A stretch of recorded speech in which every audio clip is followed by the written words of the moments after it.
All right, just in case there's way too much wind noise in the first attempt to introduce this Personal Defense Network training tour update, this is a pretty cool place. This is a pretty special place to me. That road that you see right behind me is actually a place that was part of my daily commute for a number of years. The Valhalla Training Center is about 15 miles in that direction. Telluride's in this direction. That's where I'm heading. And you'll see some footage. I'll cut the sound out behind this. And if I can't use the original one, just because of the wind noise out here on the plateau, you'll get to see some gorgeous mountains, some gorgeous scenery, high grasslands. This is kind of in between high desert and the no tree line, and there's aspen groves and all kinds of really cool stuff. One of the cool things about the Personal Defense Network training tour is all the places I get to go, the things I get to do, the people I get to see, including some old friends. And that's what this one is really all about. One of the people that helped form a lot of those memories is one of the best teachers I know. His name's John Brown, and he's a former Navy SEAL. And he left public service and came into the private sector and came to work with me at the Valhalla Training Center for a number of years. And we did a lot of great work, both with military training, private sector training, team building, and a lot of law enforcement training as well. Well, he went on to be one of the leaders in the CrossFit community. He's got an incredibly successful gym, Crossfit Agoge. He and his wife travel the world teaching the CrossFit Kids program on behalf of CrossFit Corporate.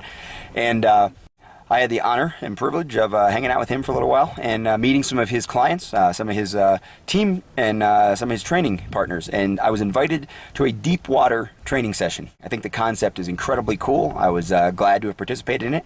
Definitely got into some deep water while I was doing the team workout with them, and it's something that I'll try to incorporate in the future, not only in fitness, but probably in some other problem solving and leadership development things that I'll deal with as well.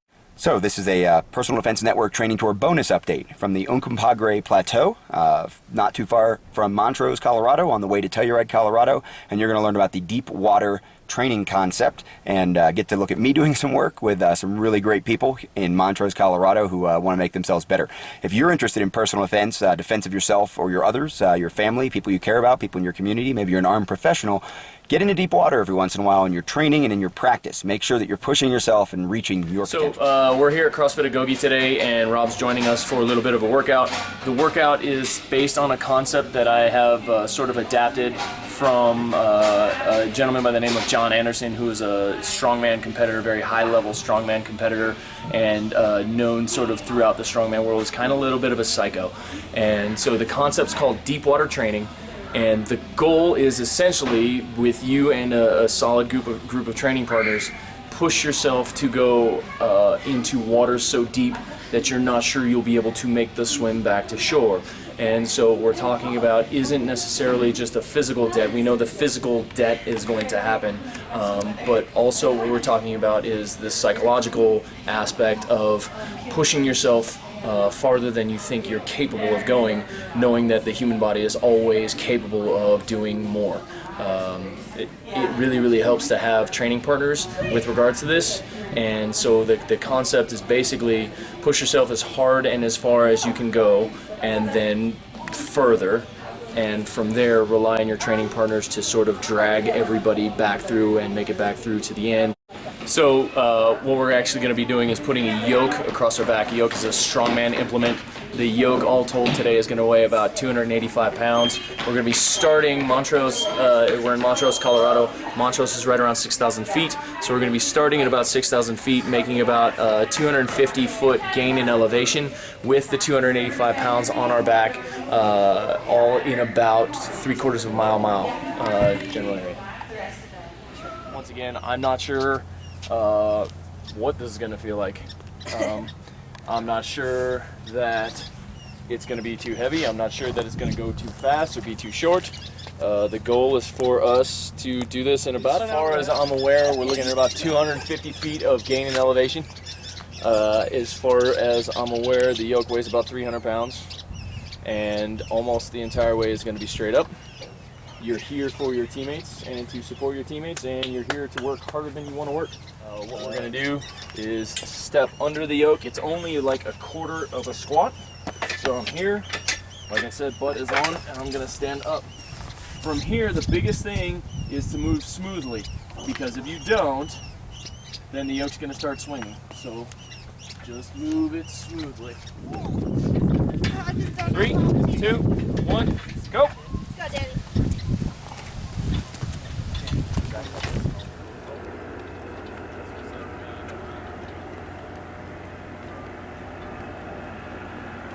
Make the turn.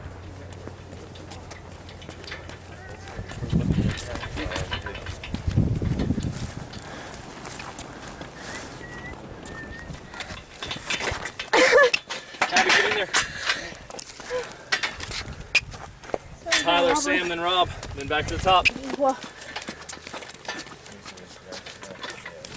Did he tell you that we talked though? Yes, I think so.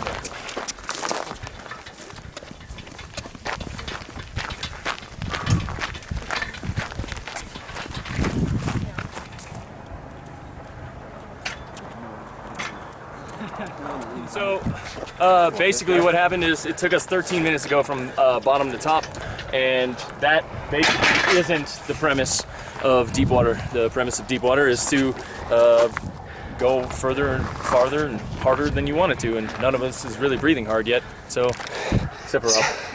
So time to go, changing plans, make it harder. Ready to go. All right, kid.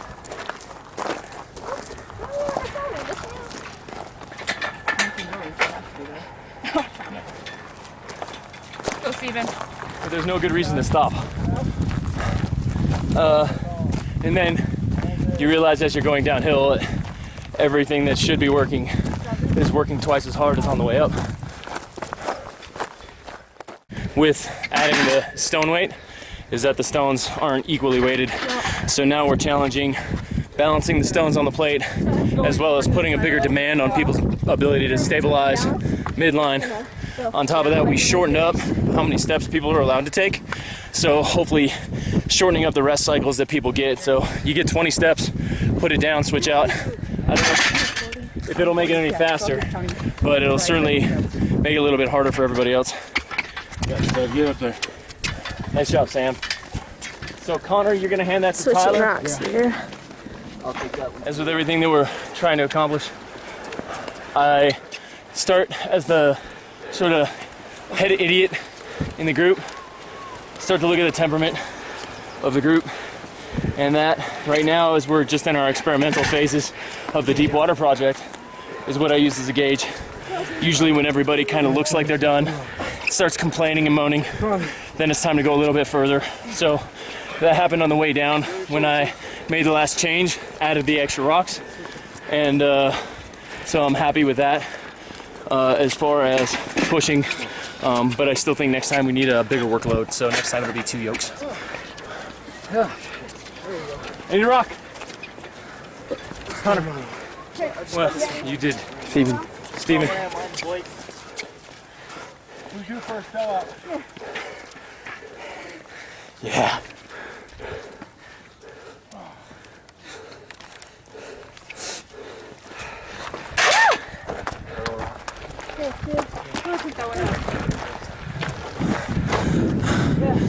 Two full down up or up down, 1 up, an hour, 10 minutes, 20 seconds.